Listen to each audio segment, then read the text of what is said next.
네, 안녕하십니까. 김수진 신부입니다. 네, 지난 시간에는 그 베드로 사도에 관한 이야기를 했었습니다.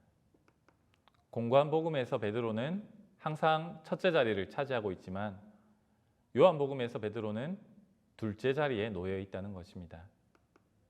하지만 그 다른 제자라고도 불리는 사랑받는 제자는 그런 베드로에게 또 첫 자리를 양보하고 있고, 부활하신 예수님께서도 베드로의 자리를 다시금 자리매김해 주시고 계십니다. 오늘 할 이야기는 바로 이 부분입니다.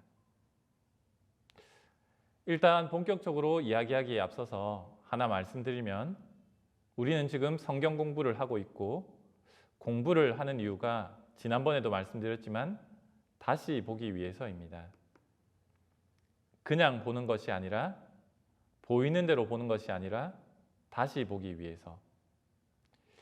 성경을 다시 보면 삶도 다시 보입니다. 그리고 그러기 위해서 우리는 성경을 계속 가까이 해야만 합니다. 네. 유튜브만 보지 마시고 웬만하면 성경도 좀 읽으시고, 또 제가 성경을 소개할 때 이 화면으로 성경을 읽기보다는 책을 펴서 함께 읽으시면 더 좋을 것 같습니다. 네. 필요하다면 성경에 필기도 하고, 그러다 보면 나중에는 이 성경이 나만의 성경으로 만들어집니다. 네. 이 시간을 통해서 한번 나만의 성경을 만들어 보셨으면 좋겠습니다. 먼저 요한복음 21장을 한번 펴 보십시오. 또 여건이 된다면 한번 읽어 보십시오. 이 장면을 보면 예수님의 부활을 체험하고도 여전히 제자들은 다시금 고기를 잡으러 갑니다. 하지만 아무것도 잡지 못합니다. 그때 예수님께서 그물을 배 오른쪽에 던져라 하고 말씀하셨고, 제자들이 그물을 배 오른쪽에 던졌더니 수많은 고기가 잡혔습니다. 그제야 사랑받는 제자가 가장 먼저 그분이 주님이심을 알아차립니다. 네. 지난 시간에 말씀드렸지만 여기서도 베드로가 아니라 사랑받는 제자가 주님을 알아보는 데 있어서 더 빠릅니다. 베드로는 늦습니다. 하지만 사랑받는 제자는 자신이 먼저 주님께로 달려가지 않고 베드로에게 주님이십니다 하고 일러줍니다. 그리고 베드로가 먼저 다가갈 수 있도록 양보합니다. 옷을 벗고 있던 베드로는 겉옷을 두르고 호수로 뛰어듭니다. 예전에 누군가가 이렇게 물어보시더라고요. 왜 겉옷을 두르고 호수로 뛰어들었느냐고. 여러 가지로 해석될 수 있지만 창세기 3장의 관점에 비추어서 이 장면을 본다면 베드로가 동산 나무 사이에 숨는 것으로 보입니다. 자신은 절대 주님을 배반하지 않겠다고 했지만 결국 주님을 배반했고, 그래서 자신의 알몸, 수치, 부끄러움을 주님 앞에서 가려야만 했다는 것입니다. 네. 그 다음에 이어지는 내용은 함께 읽어보고 조금 더 이야기를 나누겠습니다. 그들이 아침을 먹은 다음에 예수님께서 시몬 베드로에게 물으셨다. 요한의 아들 시몬아, 너는 이들이 나를 사랑하는 것보다 더 나를 사랑하느냐? 베드로가 예, 주님, 제가 주님을 사랑하는 줄을 주님께서 아십니다 하고 대답하자 예수님께서 그에게 말씀하셨다. 내 어린 양들을 돌보아라. 예수님께서 다시 두 번째로 베드로에게 물으셨다. 요한의 아들 시몬아, 너는 나를 사랑하느냐? 베드로가 예, 주님, 제가 주님을 사랑하는 줄을 주님께서 아십니다 하고 대답하자 예수님께서 그에게 말씀하셨다. 내 양들을 돌보아라. 예수님께서 세 번째로 베드로에게 물으셨다. 요한의 아들 시몬아, 너는 나를 사랑하느냐? 베드로는 예수님께서 세 번이나 나를 사랑하느냐 하고 물으심으로 슬퍼하며 대답하였다. 주님, 주님께서는 모든 것을 아십니다. 제가 주님을 사랑하는 줄을 주님께서는 알고 계십니다. 그러자 예수님께서 베드로에게 말씀하셨다. 내 양들을 돌보아라. 그리고 이 장면과 대비되는 것이 요한복음 13장 36절에서 38절입니다. 시몬 베드로가 예수님께 주님 어디로 가십니까? 하고 물었다. 예수님께서는 그에게 내가 가는 곳에 내가 지금은 따라올 수 없다. 그러나 나중에는 따라오게 될 것이다. 하고 대답하셨다. 베드로가 다시 주님, 어찌하여 지금은 주님을 따라갈 수 없습니까? 주님을 위해서라면 저는 목숨까지 내놓겠습니다. 하자 예수님께서 대답하셨다. 나를 위하여 목숨을 내놓겠다는 말이냐? 내가 진실로 진실로 너에게 말한다. 닭이 울기 전에 너는 3번이나 나를 모른다고 할 것이다. 주님께서는 베드로에게 당신 가시는 길을 따라갈 수 없을 것이라고 말씀하셨는데 여기에 베드로는 반박합니다. 저는 따라갈 수 있습니다. 주님의 뜻보다는 자신의 뜻을 먼저 내세웁니다. 요한복음 10장 11절을 보면 착한 목자는 양들을 위하여 자기 목숨을 내놓는다고 했습니다. 이 구절에 비추어서 본다면 베드로는 자신도 목자이기를 바라고 있다는 것입니다. 하지만 결국 자신은 목자가 아니라 양들을 버리고 도망치는 사꾼일 뿐임을 깨달았습니다.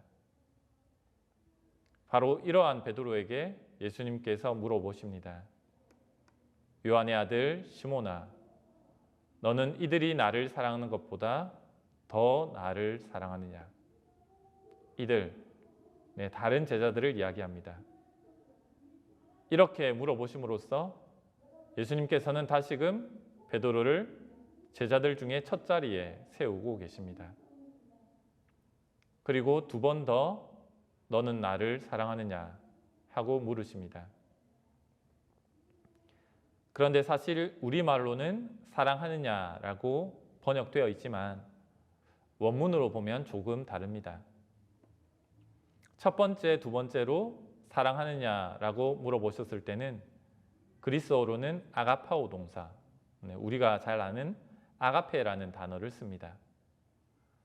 3번째 사랑하느냐라고 물어보셨을 때는 필레오, 필리아라는 단어를 씁니다.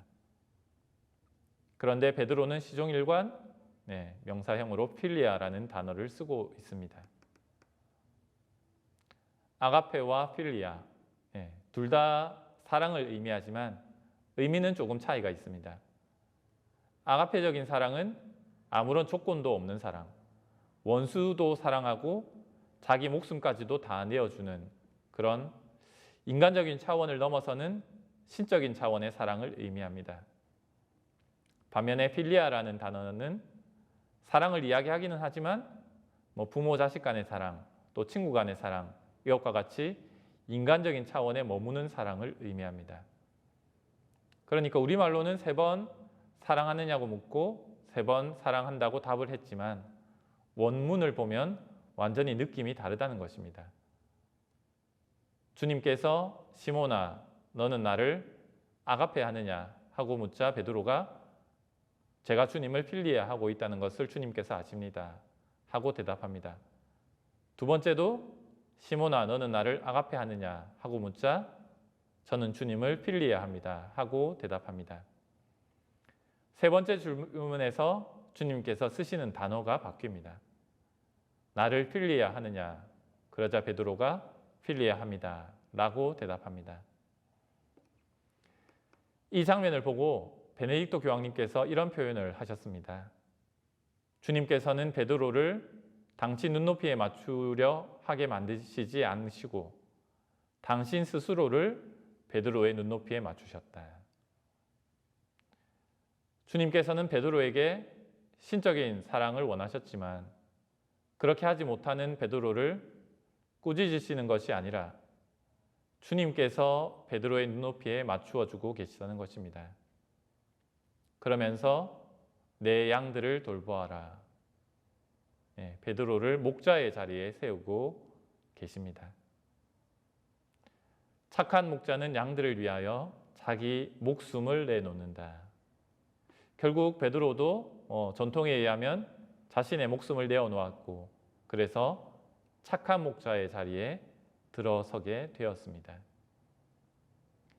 이렇게 베드로는 사랑받는 제자를 통해서 그리고 예수님을 통해서 첫째 자리에 놓이게 되었습니다. 주님을 제대로 따른다는 것은 이렇게 내가 첫째가 되려고 애를 쓰는 것이 아니라 서로에게 첫 자리를 내어놓는 것이고 또 주님께서 우리의 자리가 되어주시도록 주님께 우리의 자리를 내어놓는 것입니다. 베드로는 자신의 힘으로 첫째가 되려고 했지만 그래서 자신의 뜻을 먼저 내세웠지만 결국 주님의 뒤에 제대로 설 때 자신의 자리도 제대로 찾을 수 있음을 깨달았습니다. 이런 내용들을 한번 잘 묵상해 보시면서 우리는 주님께서 우리의 자리가 되어주시기를 바라면서 우리의 자리를 서로에게 내어주고 있는가? 아니면 내가 내 자리를 차지하려고 애를 쓰고 있는가? 한번 잘 묵상해 볼 수 있는 시간 되었으면 합니다. 오늘 강의는 여기까지 하겠습니다. 감사합니다.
이거라